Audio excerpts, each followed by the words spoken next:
Long before Europeans appeared off Canada's east coast, great pods of whales were migrating north every year from their Caribbean calving grounds.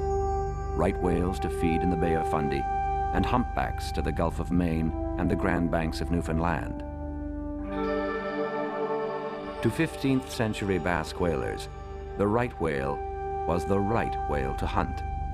It didn't sink when harpooned, giving up its blubber for oil lamps and bone for women's corsets easier than any other whale. As North America was colonized, great maritime traditions were born. One of them, the autumn whale hunt.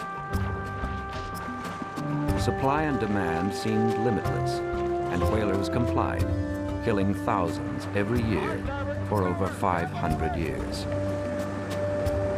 By the beginning of the 20th century, the Atlantic was tapped out. Whale populations had been reduced to 10% of their historic levels, and the northern right whale, once numbering in the hundreds of thousands, was almost extinct. Today, whale watching has replaced whale hunting, but for the right whale, wholesale slaughter has taken its toll.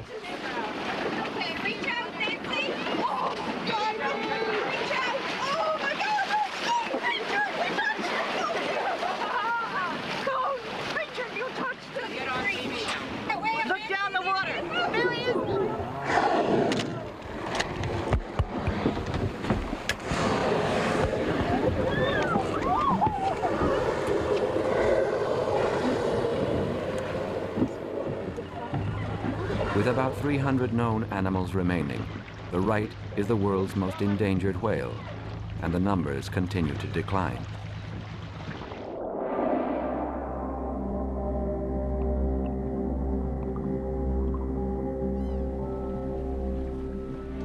More right whales die from entanglement in fishing nets and ship collisions than are born, driving the species closer to extinction and setting the stage for a tragedy of global proportion.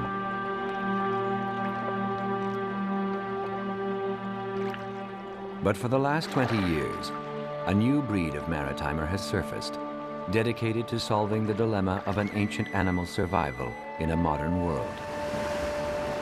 They are the whale doctors, and their job is to get as close as possible to the planet's largest, most powerful animal, and free them from fish nets that can maim or kill. Out here, more than a whale's life is on the line. This is a dangerous occupation. Okay, whoop. Caught! In his mouth, okay. Caught it! Get him out of here! No, never mind. We're okay. We're okay. In Tiverton, Nova Scotia, on the east coast of the Bay of Fundy, science, governments, and fishermen have come together to discuss the realities of traditional maritime life, conflicting with the survival of a species. That's right. Dr. Moira Brown of East Coast Ecosystems, a right whale research group, hosts the conference. This is the only large whale species that is in danger of going extinct in our grandchildren's lifetime.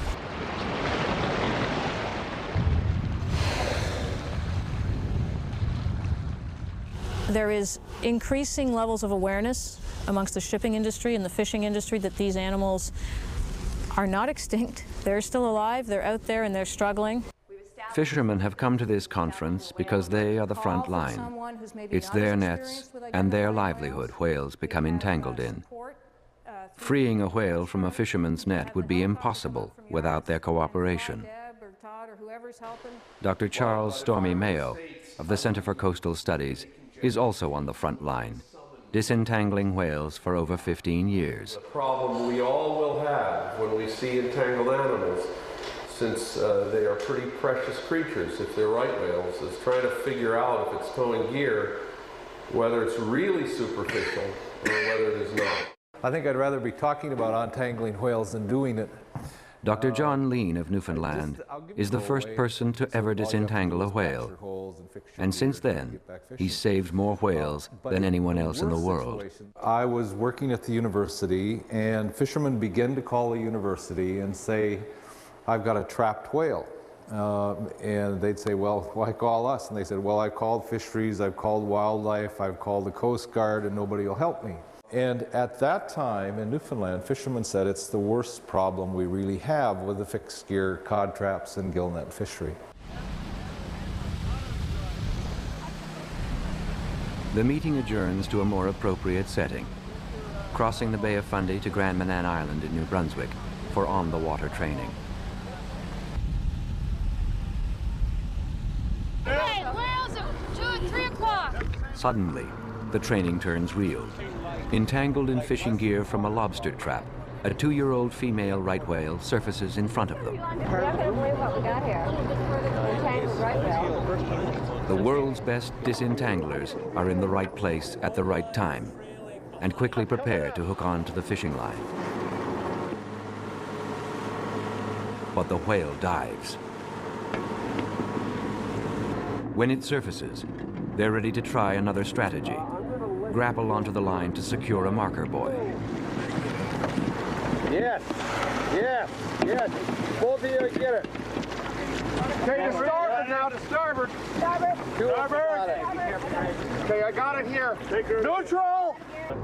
They attach the buoy, making it easier to keep track of the whale. No, we're drifting. Now the real chase is on. I haven't got a good purchase. I think we still got the line running. Still got the line running. There we go. Yeah, we do. We're in a lot better shape than we usually are.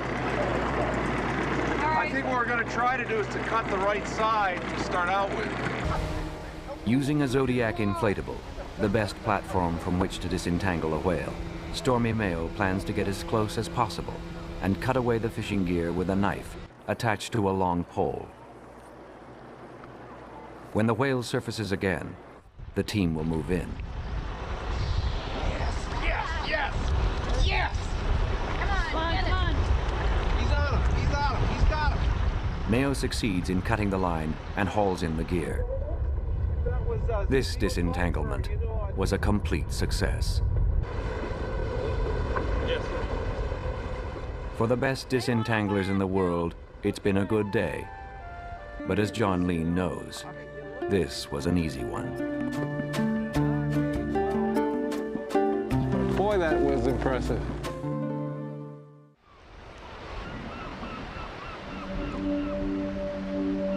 Newfoundland, where Canada's east coast tumbles into the sea, and where humpback whales come to dine like they have for thousands, if not millions of years.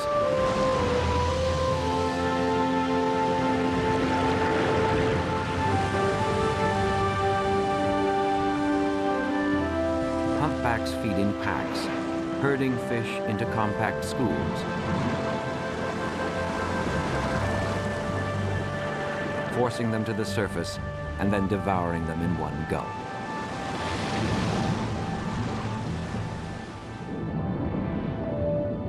Humpbacks eat massive amounts of capelin, a small fish also eaten by cod, the fish that has driven a way of life here for over 500 years. Ever since there was a Newfoundland fishing industry, humpbacks have been entangling themselves in fishermen's nets.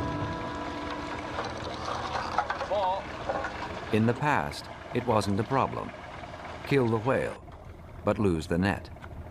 Today, with the cod fishery in crisis, the loss of a single net is a disaster, like the loss of a single whale. We lost half our trap, right? We lost $5,000. And it's not only the $5,000 on the trap, you'd lose maybe a week's fishing because you had to, what we call, you bring it in on the meadow and you had to go get twine and you had to try to fix it up again, right? And that's one of the worst nightmares that a fisherman could ask for. Yes! That's how close it was to shore. Dr. John Lean of Memorial University in St. John's, Newfoundland, has saved more whales and more fishing nets than anyone else in the world. It all began in 1978 with a phone call from a fisherman with a humpback entangled in his net. For 3 months, the whale had struggled to free itself, and no one could solve the problem. Could Lean?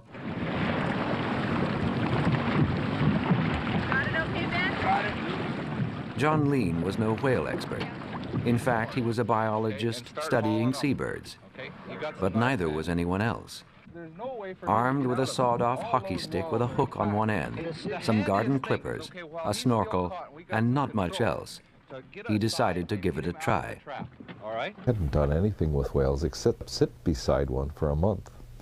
And so we did some figuring, and I thought we could build some equipment. So we went back to the university, built some equipment to let the whale go. One whale led to another, and Lean became a one-of-a-kind expert. The problem is largely one of teenage whales, and it's probably just reckless driving, basically. Over and over again, it's this size humpback that gets caught in gear. Incredibly, Lean was soon disentangling 40 whales a year. Over time, he perfected his techniques and learned that no two whales or disentanglements are ever the same.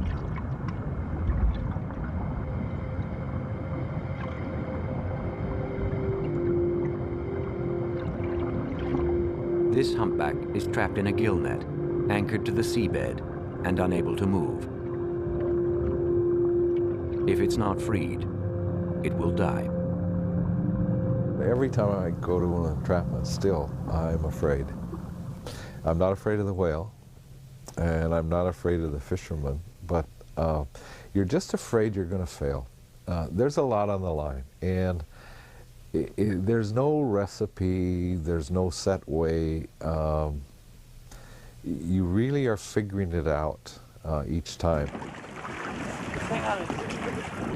Humpbacks are one of the most mild-mannered of the large whales, but too much prodding on the surface can arouse even the gentlest of giants.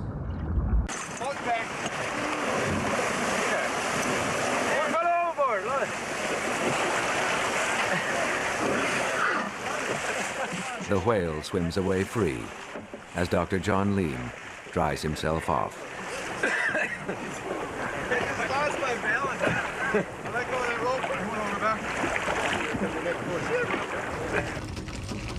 Lean's success has saved whales and changed attitudes.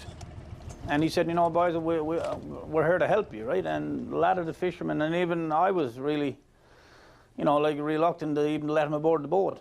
It really did take a while to convince them that we were saving their fishing gear as well as the whale, and that was important to them. You get a humpback whale in a $10,000 trap, you could lose it within an hour. And John really done us a favor. Here we have a legacy of feeling not so good about environmental groups who protest our seal hunt. And they were suspicious that, yeah, here's another save the seal, save the whale type operation.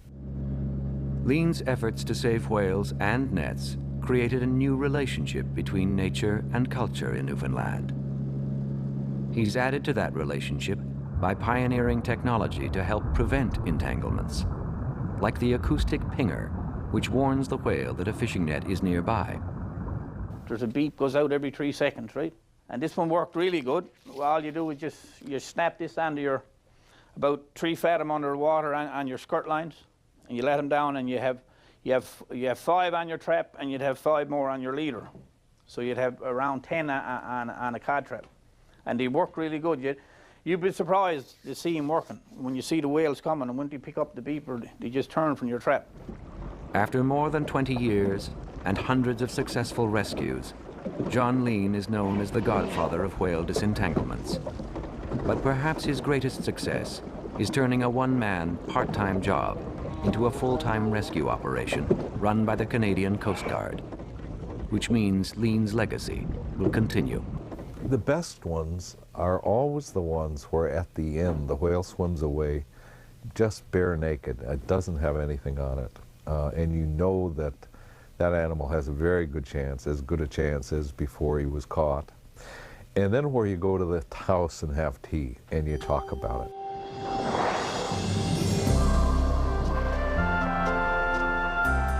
Before John Lean answered a phone call in 1978 from a frustrated fisherman, almost 50% of entangled humpbacks were dying in the net. Since then, 90% are swimming free.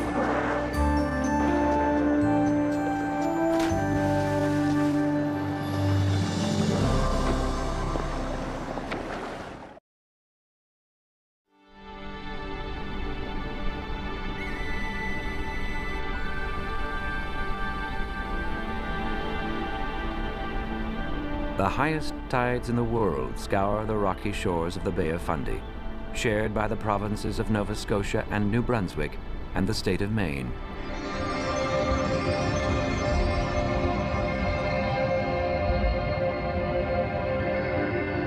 It is a rich underwater ecosystem, supporting a vast diversity of marine life, and one of the richest fishing grounds in the world.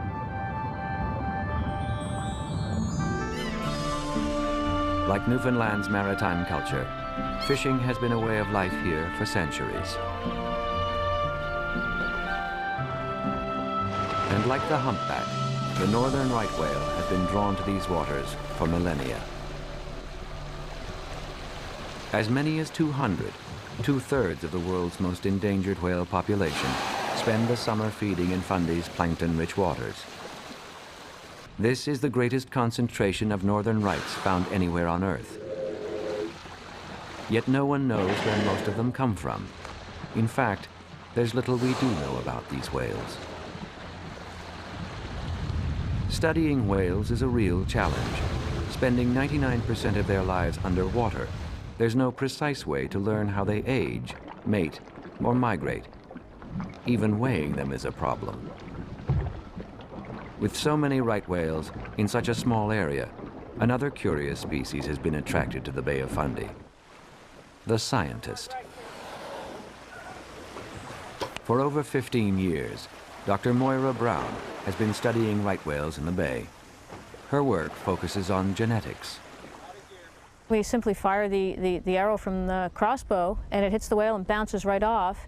And with it takes a little sample of skin. And that's actually just a huge amount of raw material with which to do genetic sampling. One of the things we'd like to do with the genetics study that we have going today is create a family tree for the living right whale. So within the next few years, we should be able to see exactly who's related to who.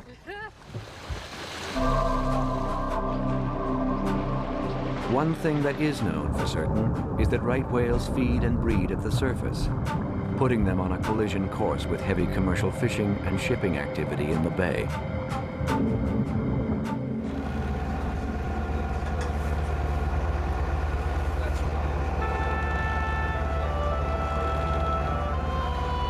This is Staccato, a breeding age female struck and killed by a ship in the spring of 1999. Over 25 years old, and the mother of at least 6 calves, Staccato was well known to scientists in the bay. A team from the Center for Coastal Studies in Cape Cod, Massachusetts, led by Dr. Stormy Mayo, conducted the autopsy. It's really spectacular. It is a sad paradox of whale science. The easiest way to study the animal is when it's dead on the beach. The autopsy reveals the whale's back and jaw had been broken by the force of the massive collision. Breeding-age females are the most valuable members of any endangered species, giving Staccato's death global impact.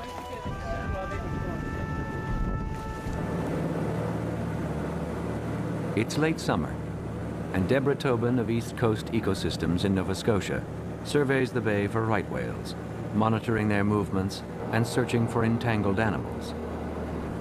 Suddenly, a right whale, identified as number 2710, is sighted dragging fishing gear. Tobin relays its coordinates to a disentanglement team standing by on the water. A multinational team is deployed. Moira Brown arrived from Lubec, Maine, where her summer research program is based. But for now, her science is forgotten. And Stormy Mayo, the most experienced right whale disentangler on the East Coast, has traveled north from Massachusetts.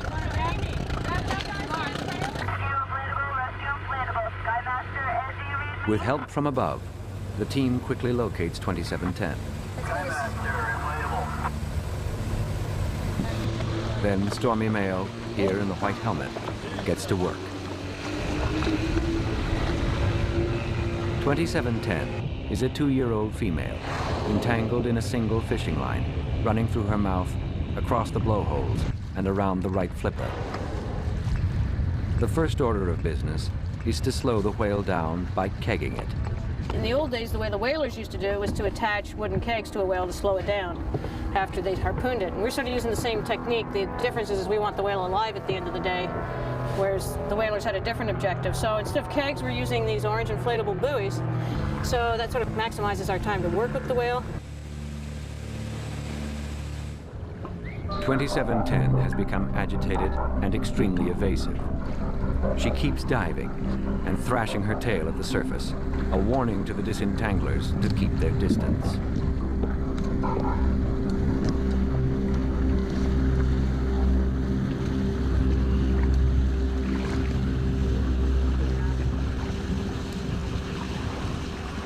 The entangled lines are old and rotting. Every time they try to attach a kegging buoy, the line breaks free, frustrating their attempts to slow the whale. But I don't know if we're going to get a shot at this whale again. You could see it worked, but the damn gear didn't hold. That's the reason we didn't do it earlier. I mean, we could have put pressure on earlier, but we wanted to see if we could get another attachment. But we knew the gear was compromised, and that's where our problem was.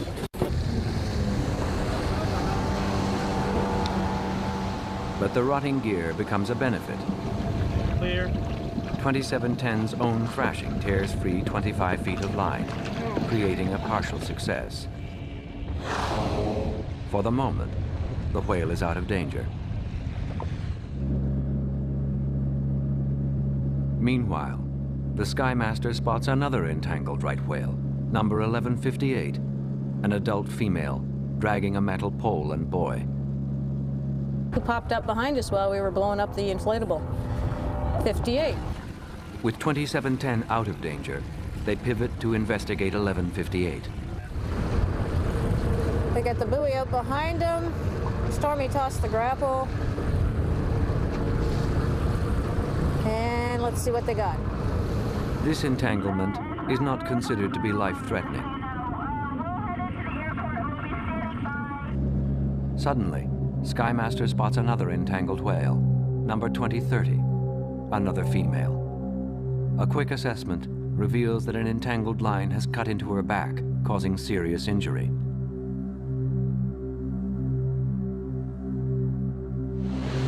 There have never been so many entangled whales at one time, in one area.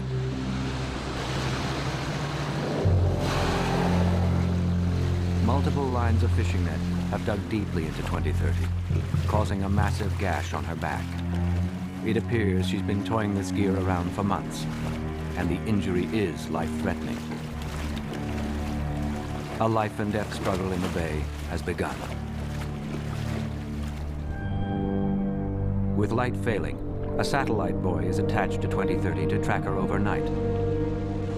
Tomorrow is another day.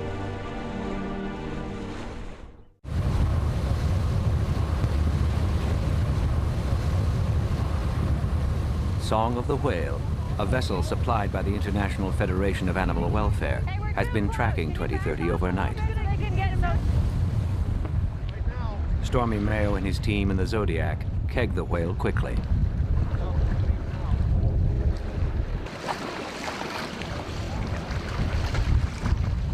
Their plan is to grapple onto the line they've attached and pull themselves up to just behind her tail flukes. The added drag should tire her out and give them time to assess her condition. The whale tows their boat across the ocean. In whaling language, this is known as a Nantucket sleigh ride.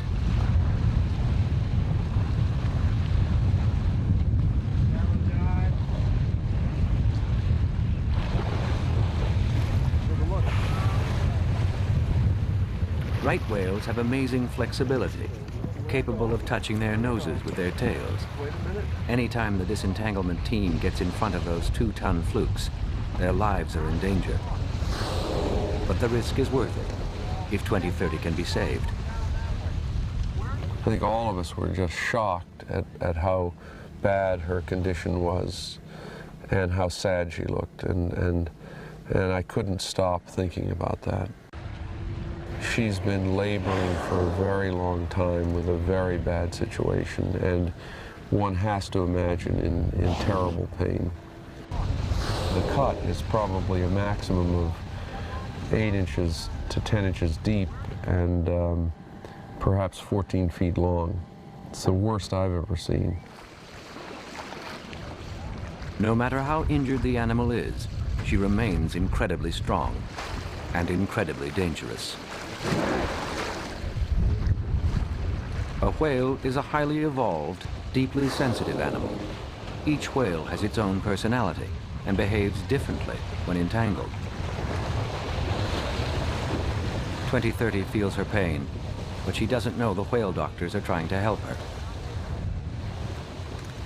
She obviously knew we were there, and she didn't want us there. And it's an assumption that that's going through her mind, but what was not an assumption was her reaction, which was to slash wildly with her tail towards us. Certainly vintage right whale, immense power and precision. The whale continues to dive for up to 10 minutes at a time, leaving the team helpless on the surface.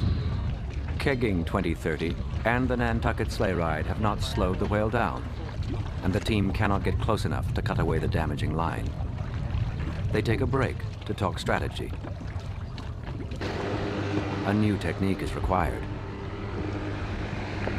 When 2030 surfaces, Mayo decides to approach her aggressively. He's equipped with a long pole with a razor-sharp quick-release knife blade attached. The new idea is to hook a line, then release the blade. The team is working in front of the whale's tail now, in a position of extreme danger. Clear. Okay, we're clear, we're clear. Grab it, next time pull. Finally, the knife blade is attached. The whale flees, but the team pursues her, grappling onto the line and pulling hard on the knife blade.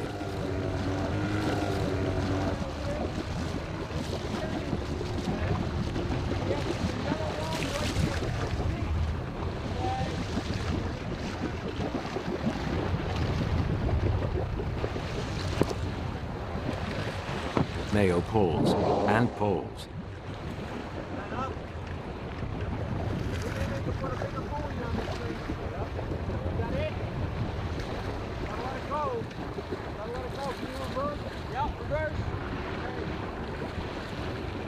Finally, the blade slices the line.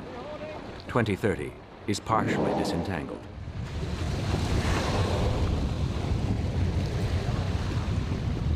But the line cutting deepest into the whale's body remains.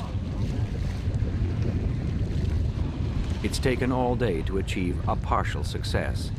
Now, with daylight fading, a new problem appears. Fog is moving into the bay. The kegging gear is taken off the whale and a satellite buoy attached. The team decides to stay on the bay overnight, tracking 2030, ready to try again at first light.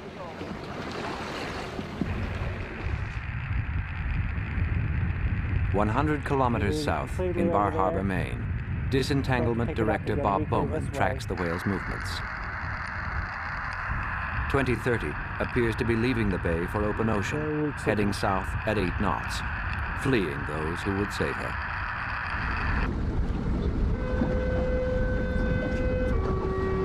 Then fog blankets the bay completely, and the disentanglement is suspended.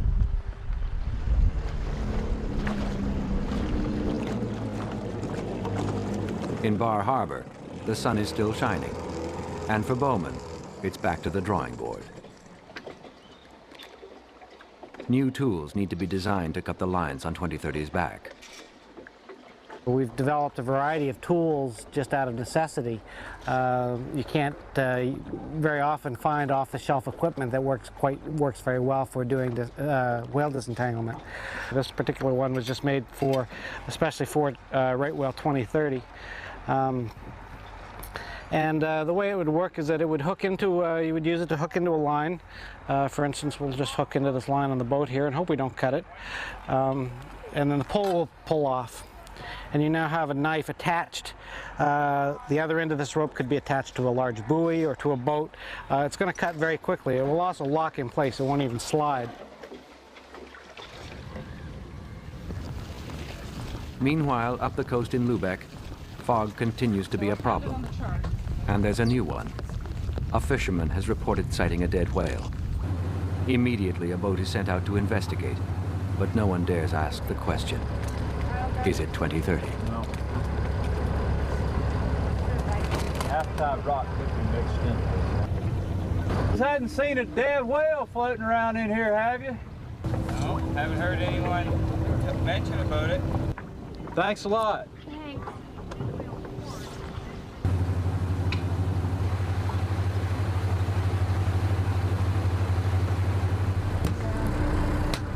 Finally, they have their answer.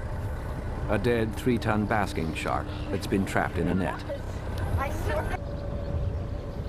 Relief is tempered by the sight of the rotting shark. It's got line all over it. So you can see the gills. For the moment, 2030 is still alive, somewhere out there in the fog.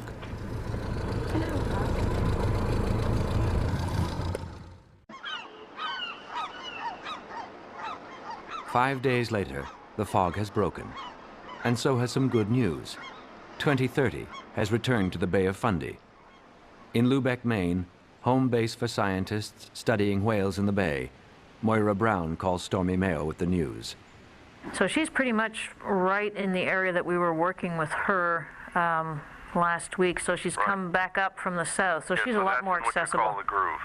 That's pretty close to what we call the groove, yeah. So she may well be in amongst other whales. And the Song of the Whale has returned to Graham and Ann. They returned to Graham and Ann today. So they'll also be available to go out and help with tracking. That would be great. All right, Stormy, we look forward to seeing you tomorrow night, and it looks like we're going to hopefully have a couple of good days to take a shot at this whale. Thanks for your help. Take care. Bye. Bye-bye.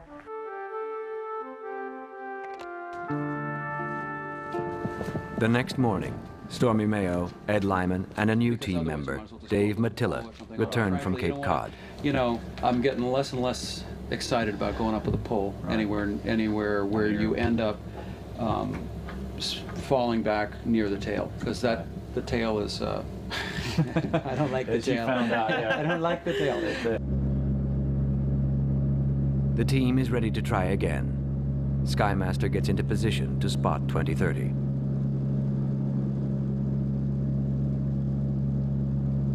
To slow down the whale so they can work on it safely, the team has invented a harness to be thrown like a lasso over the tail and then tethered to a boat.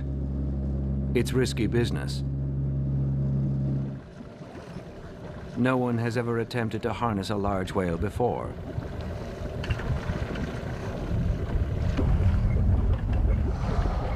The first chance will be their best chance. Before the whale is aware of their presence and becomes agitated. You taping? I'm taping. They approach slowly, hoping not to startle her. I'm trying to tape the spooks, yeah. We are all concerned that her entanglement is so severe that she might not survive. And that's why we have been trying to throw all of our efforts at her entanglement, but the gear is embedded in her back and around her flippers, and it couldn't be more difficult to try and disentangle this whale. She also still has enough energy to use her tail to defend herself, because she doesn't know we're trying to help her. They wait for their opportunity.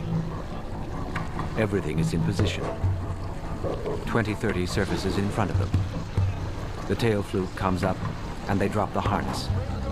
But there's a hitch.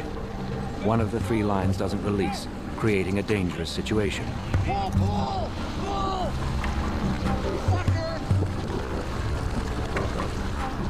The whale dives, and if Mayo doesn't disengage their connecting line to the whale, 2030 could pull them under.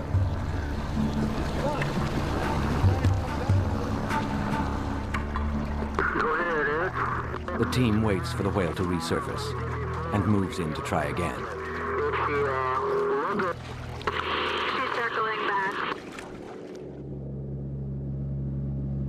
2030 is an ornery, belligerent leviathan, refusing to cooperate.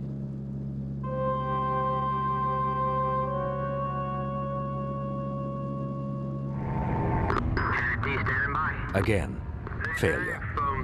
Would you object if I had some shot? All day, they try, and all day, they fail. The day ends slowly, with no success. Overnight, a new problem has emerged.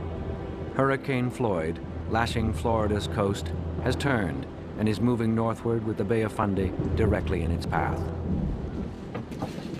But Floyd isn't due yet, and dawn in Lubeck brings a new day and another new strategy. But will this be their last chance to save 2030? Oh, here it is. So we cinched up good. That's it now.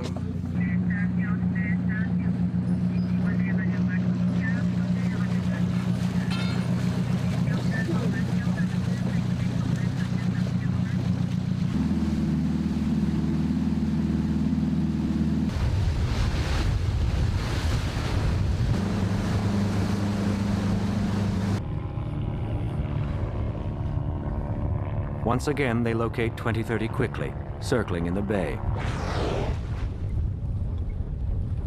Immediately, they begin to re-keg the animal.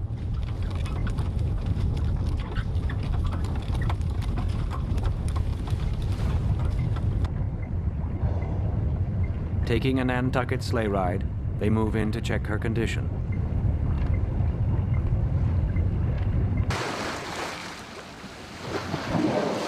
By midday, they've attached more kegging gear to 2030 than to any other whale in history.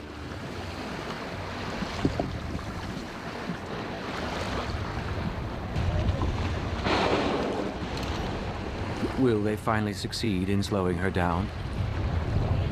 They move in to begin cutting at the lines causing the massive gash on the whale's back, using one of Bob Bowman's new knives. Unbelievably, 2030 dives, pulling all the boys under with her. She may be badly injured, but she remains incredibly strong. Diving. Diving. Another day with no success. And now the hurricane is on the horizon.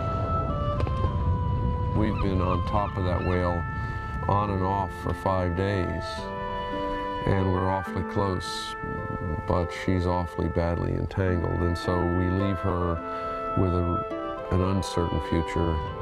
Once again, a satellite buoy is attached to 2030, but the rescue is suspended until Hurricane Floyd passes.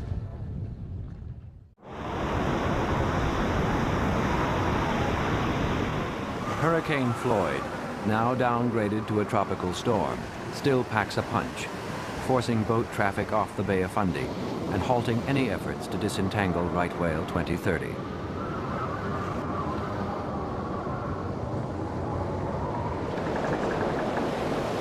When the storm clears, the whale has disappeared from the bay. Hurricane season signals the change to autumn in the Maritimes, and 2030 and 2710, both towing satellite tracking buoys, have begun their journey south to winter calving grounds off the north coast of Florida. We unfortunately have had to abandon our efforts to 2030 right now. She has left the Bay of Fundy. But the good thing is that she does have a transmitter attached to her, a satellite transmitter, so we will be able to track her location. And if she does come near shore again, we can try and disentangle her. A month later, the signal from 2030 satellite buoy stops moving, triggering a search to discover the whale's fate. I got 2 o'clock.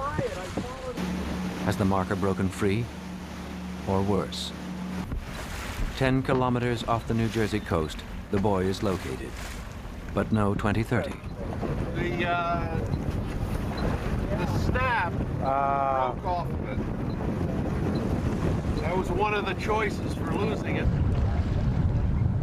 For the moment, 2030 remains out there in the open ocean. But the question remains, is she still alive? The answer comes a short time later, when 2030 is sighted. Have you made an arrangement with... Dead in the water, off the same New Jersey coast.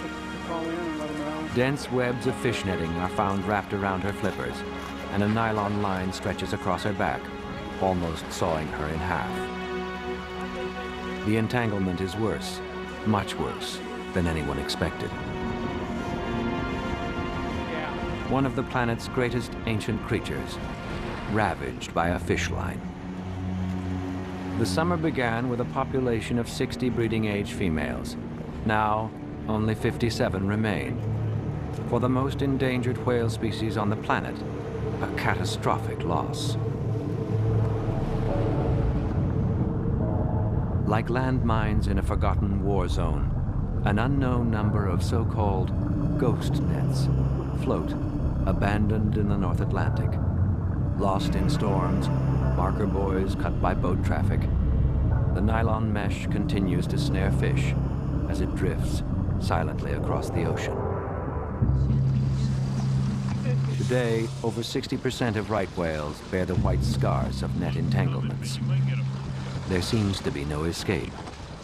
If the northern right whale becomes extinct, it will be the direct result of our inability to stop it from happening. I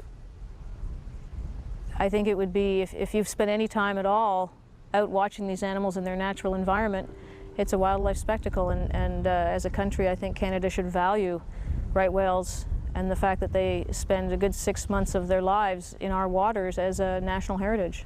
It's tempting to cut now, it looks like. But there are successes. In September, a month before 2030 dies, 1158 is disentangled from its netting. Got one, I heard him say. Whoa, whoa. The whale just got really freed. And on the same day, off the coast of Maine, Bob Bowman hauls in 2710 Satellite Boy with 95 feet of fishing line attached to it. Luckily, the whale has freed herself from most of her entanglement. 450, and there's no sign of any gear on this whale.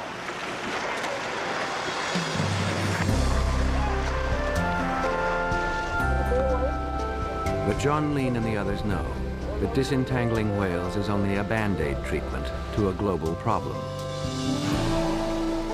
Biodegradable fishing nets, acoustic pingers to warn whales away from fish nets, and the rerouting of commercial shipping lanes around prime whale habitat are all a part of the solution. Until then, the whale doctors have more work ahead of them.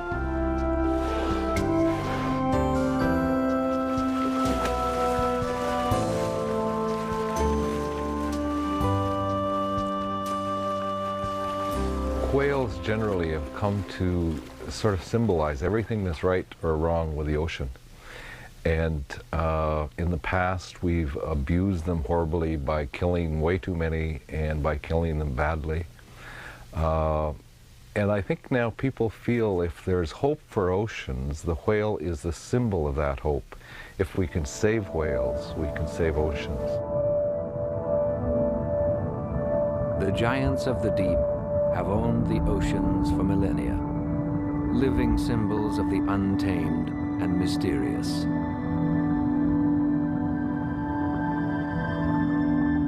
The humpback in Canada will survive, largely because the fishing industry in Newfoundland is declining.